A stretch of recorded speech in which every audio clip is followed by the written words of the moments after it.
Welcome to Gen God Apologia, where faith meets reason and the questions of this generation find a voice. Hey guys, welcome. We are so excited that you are tuning in to our very first podcast. This is Gen God Apologia. Today we are going to be discussing on the topic, does believing God make sense? My name is David, and here with me in the studio are Atova and Gideon. So buckle your seatbelts and in for an exciting ride. Alright, we're going to go straight into the point. Gideon, so I was discussing with Leonel the other day, and I had this question pop in my head. It's kind of like a version of does believing in God make sense? I just added it to this, discussion. So the question is like this: we have what we call mythical creatures that exist in mythologies. We have things like fairies, mermaids, centaurs, half human, half horse, right? So what really is the difference between believing in these creatures and believing in God? Like most atheists see that as an excuse to not believe in God. They compare the two. Are they the same or are they different? Talk to me. Okay. So I would like to start on.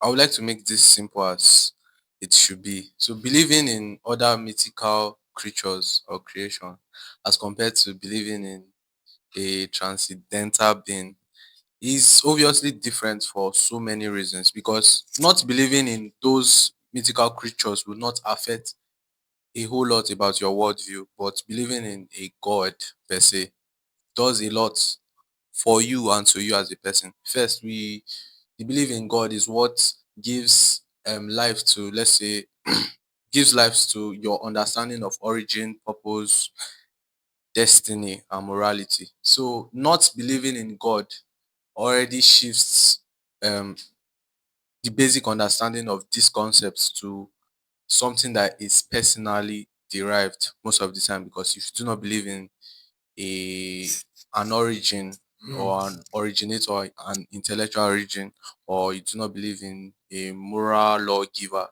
then you are the moral lawgiver. Then you determine the origin, you determine your destiny, you determine your purpose. So it gives it makes people gods basically. So not believing in a god shifts the attention from God being God and you being God. But not believing in Santa Claus does not Does really not affect your does idea not of really origin.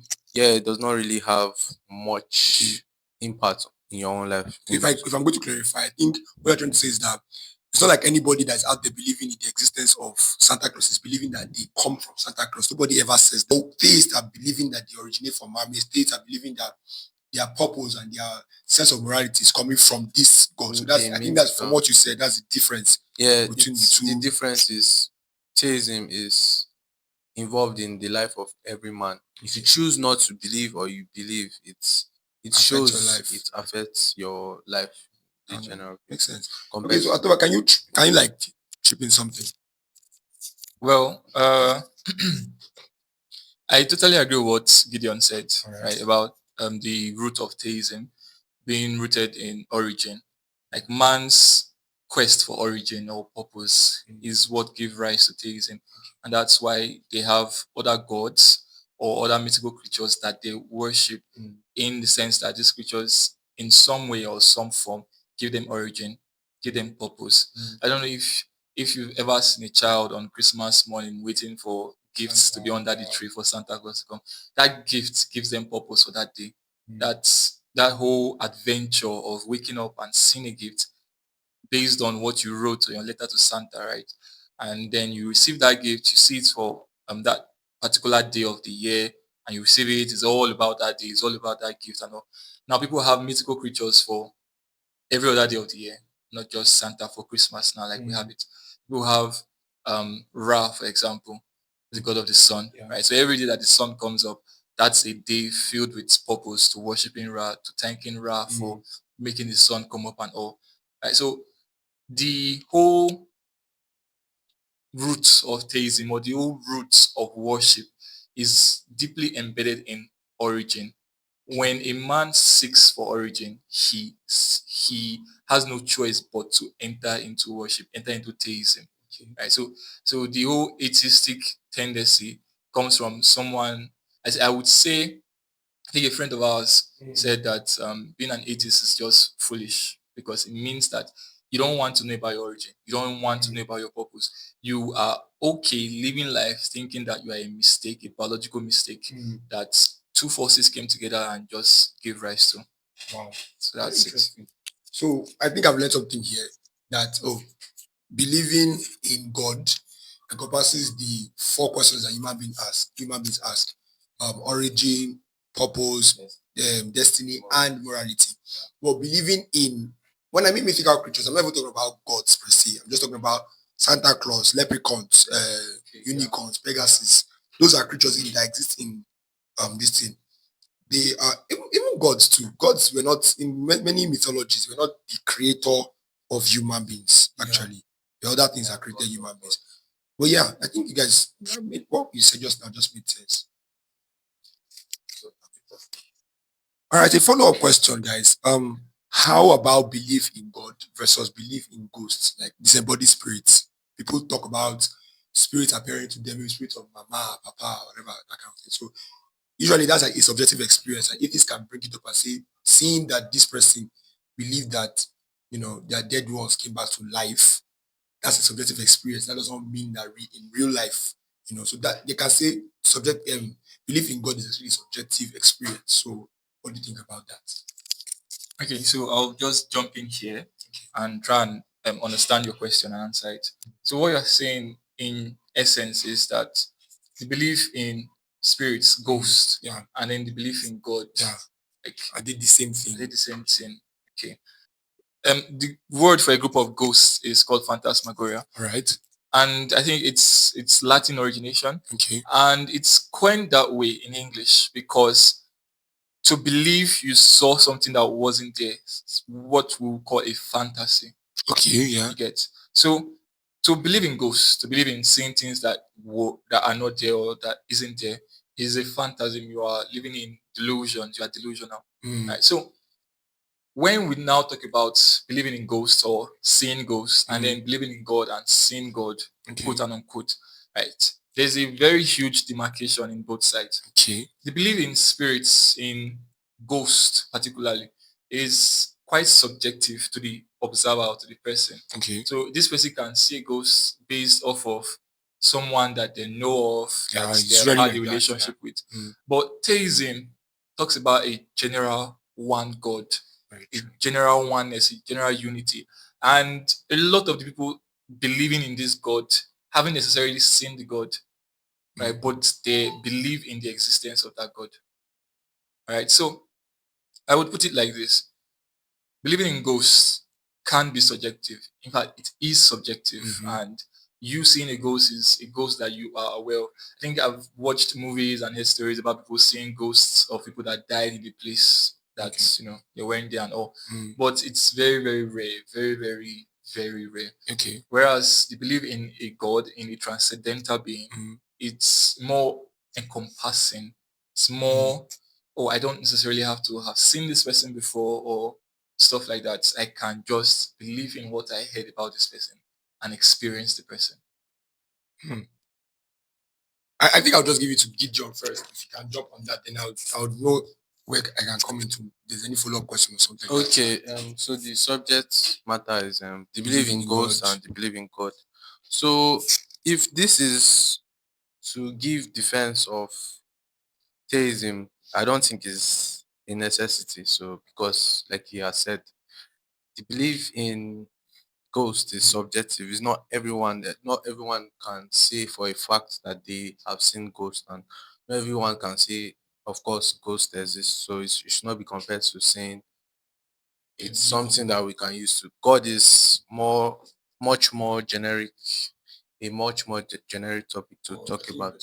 Whereas ghosts are around people that we are supposed to know. You can't tell me that you saw a ghost of your father. I don't know your father. Exactly. Exactly. Right. And so God is a more objective person to discuss. Exactly. So there's no much to talk about in that. That's not a real good comparison. If you're bringing up that stuff.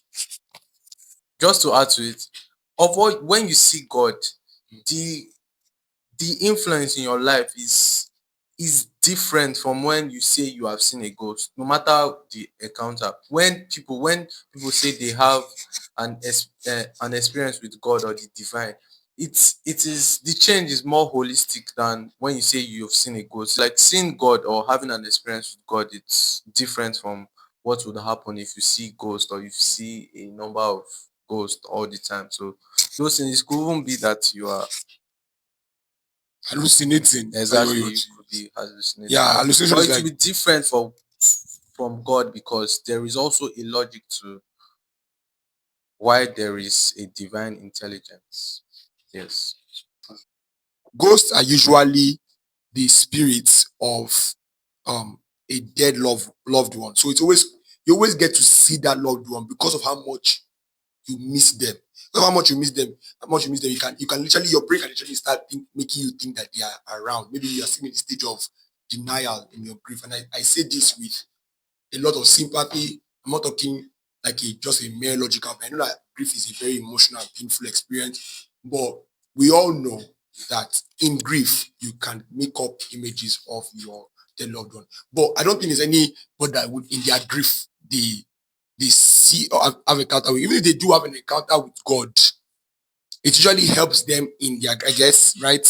Does it add to what you were trying to say? Yes, please.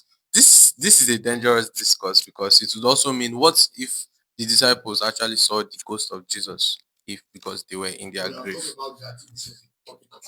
So no, but like I'm just saying that when someone who is skeptic is listening to this part, that's what will be in their thoughts. Like, Just don't worry. If you are skeptic and listening to this part, let's just let you know that we would have a series okay, on okay. Christianity, and we would explain how um why the thought of Jesus Christ, appearing to disciples is not the same as somebody hallucinating a dead loved one. All right.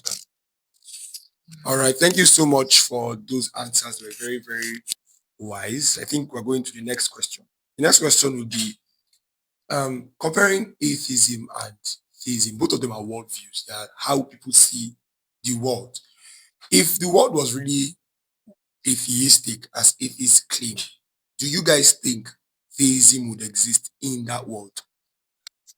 Okay, so yeah, I'll just jump right in. The end result of atheism, or the end result of safety, adequate food, adequate water, utopia, without a belief in a transcendental being, would always lead to death. So would atheism be able to accommodate theism in his own world? No. Atheism cannot accommodate theism. It will not be able to conceptualize the idea that there is a higher being. But theism, in its own conceptualization of the higher being, can now accommodate people that don't believe in this higher being, and yet they will still be able to survive and live and thrive, because not everyone believes, or not everyone believes in the whole, oh, there's no transcendent experience or transcendent entity. So what I'm trying to say is this: society is society, or society is society now, Mm. all alive, all well, all progressive, because of our theistic belief. If the world was atheistic, it would have ended so before it came to our time.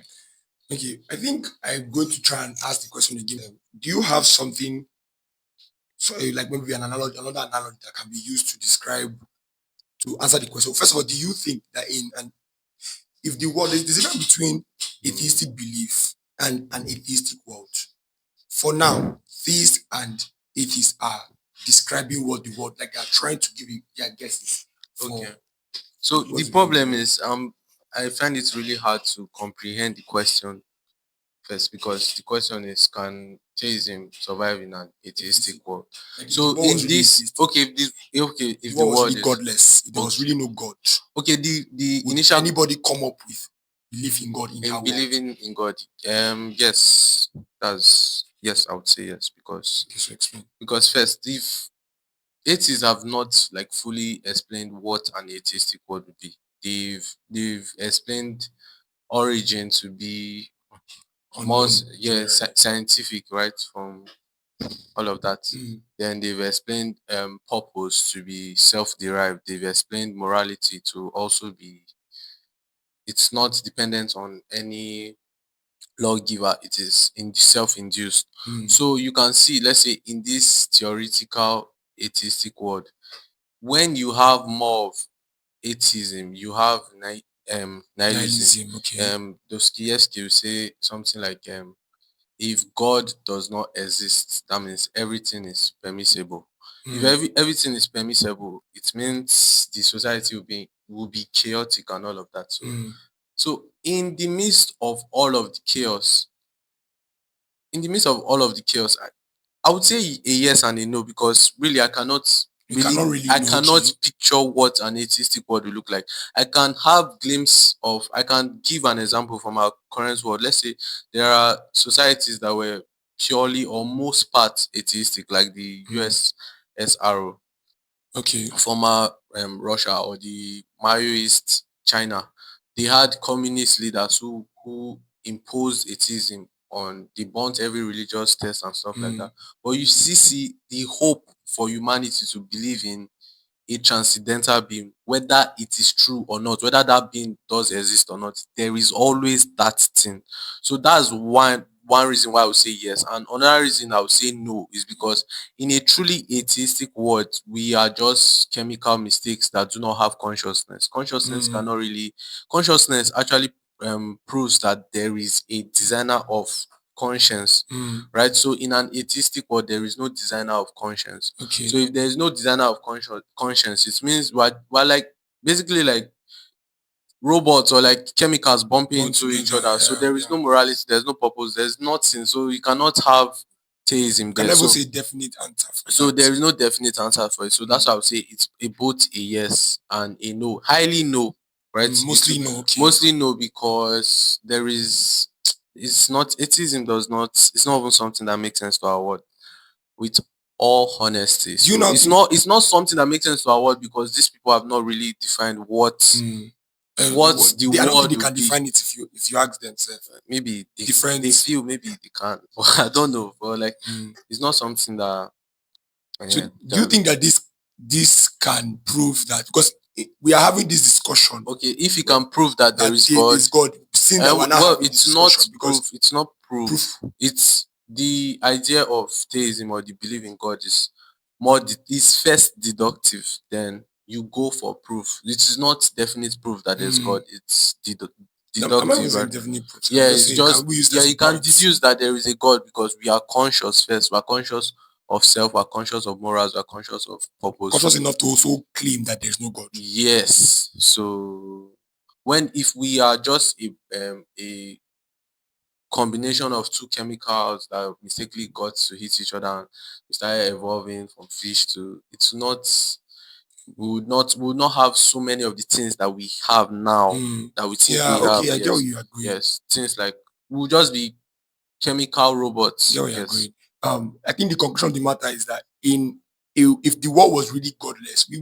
will not have this discussion in the first place. We'll not be having, like, one of the points atheists can use to argue why theism is true is because in a really godless world, we're just chemical bonds without conscience or consciousness. So they cannot be atheism, not even talk of theism. They But in cannot a theistic they world, cannot be nothing. So basically, an atheistic word is in a theistic nothing. world is nothing. Correct. Thank you so much. All right, another question we have here. Gideon, how old is atheism? Okay, as concerning the age of atheism, how old is it? So I would like to bring to the clarification that atheism is not really a new thing with this time or previous times. For now, it's as old as the 6th century BCE. So that's as early as it has been recorded. So, but like the whole idea behind it has been seen to change over time and over. More like practices of atheism. Yeah. Okay, so it differs from one generation to the other. Not like it differs, but the meaning has shifted across cultures and philosophical transitions. All right. So I think what he's trying to say is that atheism is progressive. Yeah, it's supposed to be progressive because it's random. this generation Yes, believes it is him yes. and practice it in this very way, and then this other one have a different way of practicing it. But generally, they all believe that God does not exist. Yeah. Or the So denial of God. if it has been that old, like you said 600 BCE, that's 600 years before Christ. It's not very old, but it's not also that young at the same time. It depends on how you're comparing it. If you're comparing this century versus the last time it has been recorded, okay, this is where it started from 600 BC. That is really old. But if you compare 600 BC with the general age of humanity, human history, it's still young now. It came very late in time. Anyways, if it has been that old, how common? eh, how common are people that have that worldview versus the people that believe in God in every generation?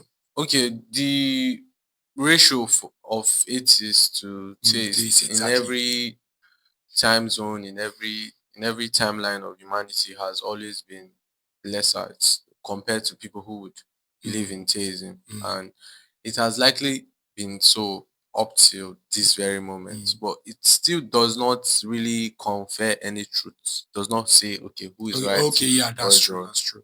Because I why I asked the question is because I used to think that the world is split into two different like Atheist. an equal half.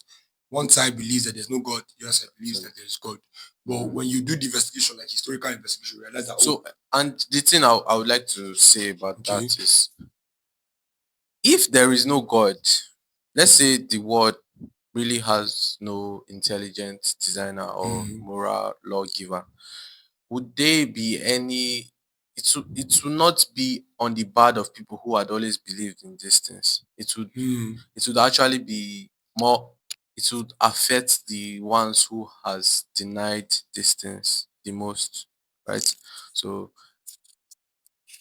what do you um, mean exactly? okay, You how do said, I mean?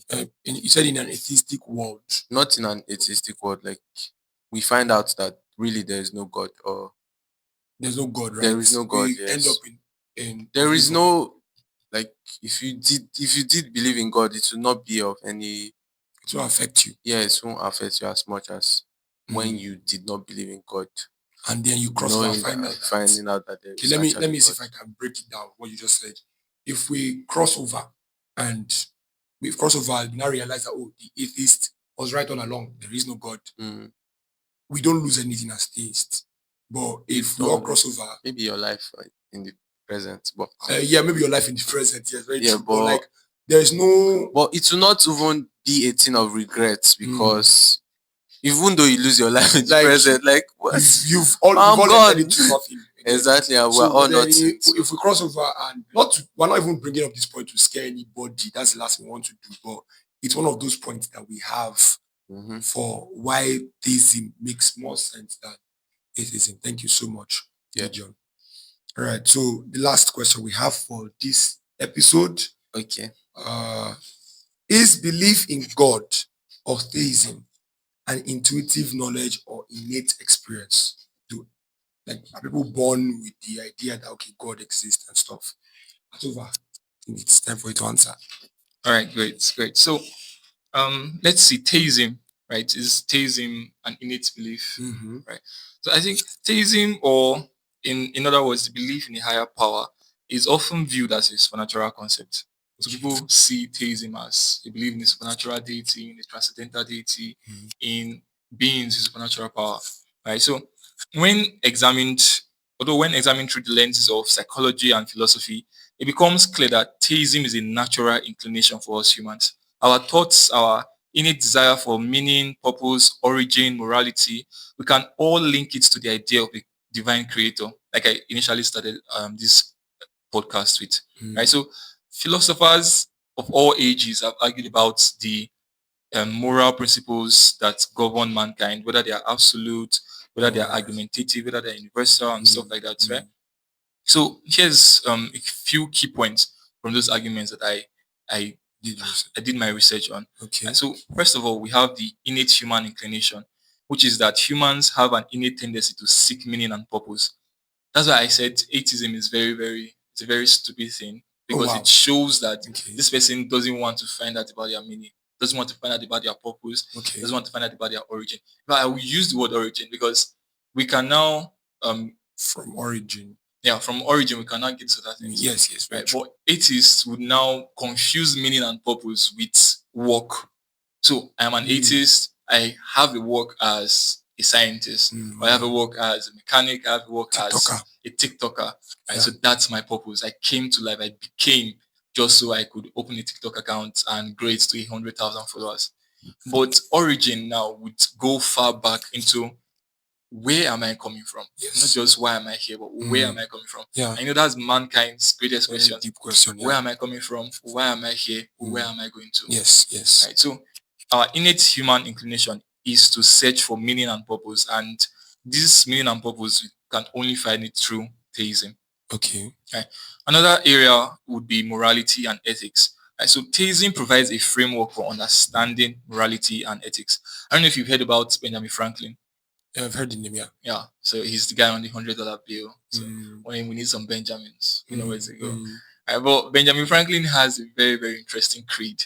Right. Okay. So I can't recall all of it, but from what I can recall, it says, this is my creed, that the souls of man, the souls of all humans, shall be tried in the next life by the by their actions in this life. Right. And I believe, or this is my creed, that all humans are sons and daughters of a deity, of God. Right. So we see through Benjamin Franklin's creed that worshiping God and doing good to others highlights the connection between theism and morality. Okay. So Benjamin Franklin really sought out this whole thing, this whole connection between theism and morality. Okay. That if we worship God in this life and do good to others who are, in essence, the sons and daughters of God, then in our next life, or in the life afterwards, not really a reincarnation, but more of a finality of the end, and then when we now get to judgment, that we would get goodness, or get eternal life, or whichever promises your what religious outlook. Okay. Yeah. Right. So another person I studied was Carl Jung, because I watched a video of him one time while doing research on him, where he was asked, "Do you believe in God?" And Carl Jung said no. And then they asked him, "Why not?" He says, "I don't believe in God anymore. I used to believe in God, but now I know.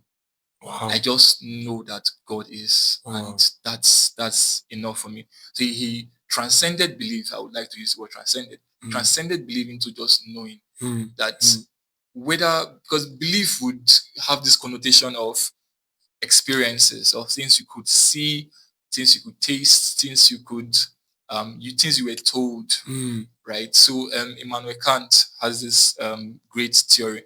Immanuel Kant is a German philosopher, 1705 thereabout, where he says that knowledge is divided into two: a priori knowledge and synthetic knowledge. Okay. So synthetic knowledge is knowledge that you gain from experience, gained by learning, by going through the processes. While a priori knowledge is knowledge that you get just from reasoning. So you could be taught that 2 plus 2 is 4. That's synthetic knowledge. But then you can then teach yourself that I can further add 2 to this 4 to get a higher number. You might not know what the higher number is, right? Synthetic knowledge would have to teach you what the higher number is. But a priori knowledge teaches you that if 2 plus 2 can be added, then 2 plus 4 can be added. Right. So getting this whole reasoning now, what Carl Jung said about not believing in God anymore, but knowing God. About God. Right, so he has transcended synthetic knowledge. So there's nothing you or he can say to himself to really disprove who God is. Because now it has transcended, I believe what I heard about God. I believe what I saw about God. I believe what I read about God. It has not transcended all of those two.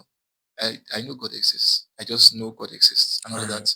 Right. So a lot of this I've seen the break of dawn. A lot of people have argued against it. We've had a lot of arguments about that theism is just the product of human imagination and superstition, and morality can be explained without theism through human reasoning and empathy, and so on and so forth. But in conclusion, right, theism can be seen as a natural thing for humans, given our innate inclination towards finding our origin.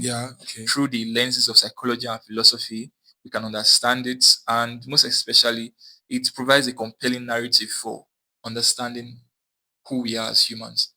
To know who we are, to know why we're here, to know where we are coming from, and to know where we're going.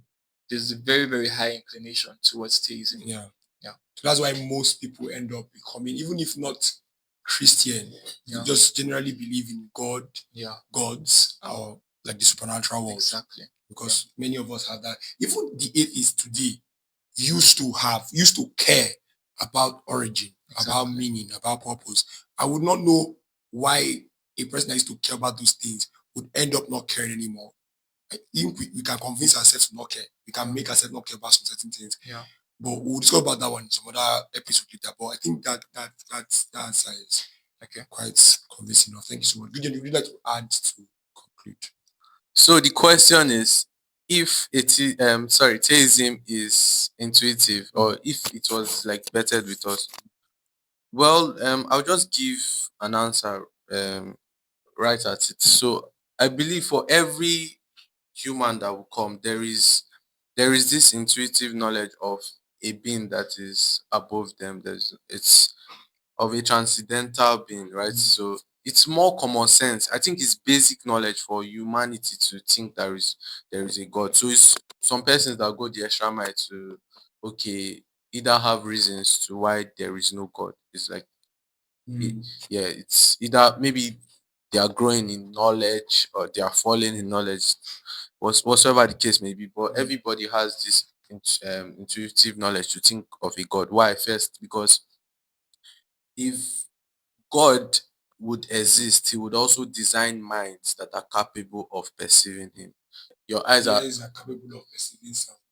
yes, yes, yes. These things are, but like you have these functionalities to perceive Okay, them. okay, get that. So in the same way, your mind, it's why is it really a topic of discourse? Why is God important that we're talking about? Why is everybody, Why are people trying to prove him that he exists, and why are people trying to prove that he does not he does exist? not exist? Why is he like, why is it such a thing? Why are we not arguing about how deep the oceans is or how many animals are there? Why are we so concerned about God. this one thing? And there is Immanuel Kant is a philosopher that has a whole lot of controversial takes on the rationality of theism.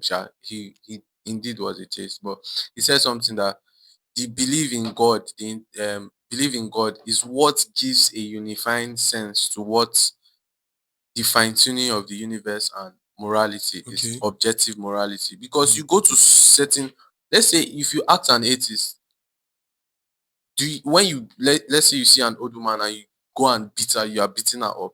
Is it really a right thing or a wrong thing to do? They would say yes, that's the wrong thing. And if you go to every of human societies, there are laws like this that shows that okay, this is a universal moral law. But what gives us that law? What is giving us the consciousness to know that okay, indeed This is all right. yes, this is right and this is Wrong. wrong. So I think that's even where C.S. Lewis, when his argument for God is on the basis of if there is a moral law, if there's a general moral law known to humanity, it means there is a moral lawgiver. So it is intuitive for you to deduce that there is actually God when you see things like the fine-tuning of the universe. If, for example, now there is a beautiful painting in the middle of the forest, a forest that no human being has ever stepped their foot into, and there's a beautiful painting there. Maybe people get down there to the forest for the first time and they search for forensic evidence and they don't find any evidence whatsoever. If you ask any of them, do you think there is a painter? They would not deny the fact there is a painter, even though they don't have enough proof of evidence. So it is more intuitive to say there is a God, even though we don't. Saying there is a God does not mean that there is a God. Does not really mean that there is proof for a God, but it's a place where every human will start from. So I think some people start there and some people grow in the knowledge to know, okay, these are signs, these are proof. Some people grow in the knowledge to say, well, I can't find such signs, I can't find such proof. But so I'll just read this C.S. Lewis quote. If there was a controlling power outside the universe, it could not show itself to us as one of the facts in the universe, no more than the architect of a house could not actually be a wall or a staircase or a fireplace in that house. The only way which we could expect it to show itself would be inside ourselves as an influence or a command trying to get us to behave in a certain way. That is just what we do find inside ourselves. Surely this ought to arouse our suspicion. So he's talking about morality basically. The fact that we have objective morality shows that the creator or the designer of the universe would want us to act in certain ways. So he is inside of us, influencing us in a way, not forcing us, right? Influencing us to pick, to see what is right and say, okay, this is right, this is wrong. Just like the same way, if an architect that designed this building is not an element in the building, yeah, it's outside of it, but he would design it trying to tell you something. Okay, yeah. This is way, yeah, if you take left, Maybe the you are pattern. this is the kitchen, right? So it means you are not going to see God. People that ask for explicit proof of God is fully because you are not going to see God in the construct of his work. Yeah. Is that you are going to receive God. You are going to receive God in your mind. It's not, the mind did not create God. Most people say it like this, okay, we are better than we create God because there's a gap. Some say the God of the gap. That means anything we can't explain, we Just put God there. You label it No, God. it's not really true. It's that there is, when you look at the universe each and every time, just like the way people look at the painting in the middle of the forest and say, where is this painter? It's the same way you ask, where is God? You may have your answer, you may not have your answer. So that's why we are having stuff like this. Okay. To give answers to where is God. Okay. Yeah, so that's thank you. Thank you so much. All right. So to add to what Gideon has said, right, there's this Principia of Newton's. There was one time I was watching a movie where Einstein had to quote that Principia. Right. So Einstein was quoting Newton, and he said Newton's Principia, or Newton's principle on space and time, is such that what Newton said about it, I'm paraphrasing here, is space and time, I don't have any idea on them, but God exists. And because God exists, then surely we'll be able to define space and time. So when Gideon said all he said just now about C.S. Lewis's quote about the architect not being a part of the building, not being a wall in the house or in the building that he built, right? We also see that even though these constructs of what God has built, space and time, we can't really understand them, even though we know they exist. They are scalar quantities and all, vector quantities and all, right? We do know that the design behind them, it's very, very intellectual. So we are expecting an intellectual being, or a being that derives consciousness, a being that has consciousness to have derived these particular quantities. Okay. Right. So Newton's Principia of space and time being that I can't explain space and time, but I know God exists. And because God exists, the greater we grow in our knowledge of God, the easier it will be to explain space and these things. Because when we know the architect, we can then better know how his idea or how his thinking goes around in his constructs. That sort of thing. Thank you so much. Yeah, I think this is one thing we'll have to talk about, as he mentioned Isaac Newton. Many people feel the fact that you're atheist would mean you are not really as smart as. But the greatest minds we have are people who actually believe in God, the divine being. Because believing, like I said at the beginning, believing in God does something for you that not believing in God would also do for you. So it's two sides of a coin. So you see, part of the greatest minds that ever existed always had a reference or a referral to a greater being. Yeah, so that's All right. Wow. What a very enlightening conversation. Thank you so much, Gideon and Atova. I just hope that our audience was just as enlightened as I was right here in the studio. And that reminds me, if you are listening, we have our social media handles. I would like for you to follow us on our social media handles on Instagram, or God Apologia, TikTok and YouTube, God Apologia. You follow so that you can get more of this content. We'll be posting more of this podcast and other content that can help you. If you're an atheist, you're also welcome to understand more about the rationality of theism. If you're a Christian that wants to be assured of your faith, you are welcome. And if you're a theist that is not a Christian, you are also welcome. Till the next time, see you. God bless you.